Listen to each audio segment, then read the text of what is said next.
Sa German tayo. Mas lalo akong sanay. Ayusin mo na. Akong bahala. Ano sa German ang chocolate? Van Houten. Masarap Yes, we yan. have chunky Fruits, nuts. Kompleto po yan. Van Houten. Yes. Ano sa German ang bakla? Zip-zip Houten. Huwag kang hysterically papaliwanag ko! Ang salita sa kanila is quitting up the tweeting Houten. Yung tsokolate nga, Van Houten. Van Houten. Sip-sip. Houten. German ba yun? German yun.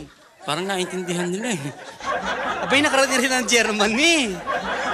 Ibig mo sabihin ako lang hindi nakarating ng Germany? Bakit? May passport ba ang baboy? Wala. Why? Ayusin mo. Akong bahala. Ano sa German ang matandang dalaga? Matandang dalaga? Yan. Takot sa Houten. Anong takot sa hoot? Tatanda ba naman? Hay!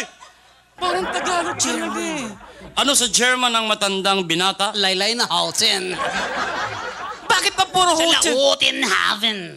Parang Tagalog eh. German. Ano sa German ang playgirl? Playgirl? Oh. Open sa Houten. Ano sa German ang hostess? Sawa sa Houten. Ayos naman na! Ayus. Ano sa German ang byuda? Zabig sa Houten. Hindi, pilimin. Ano sa German ang tomboy? Walang Houten. Ano sa German ang dalaga? Bitin sa Houten.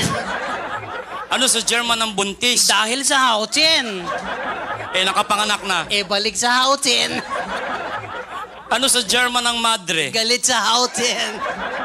Ano sa German ang pare? Bigong Houten. Ano sa German yung lalaking nilalayo ng mga babae? Bautin. Ano sa German ang sugar daddy? Hut-hutin.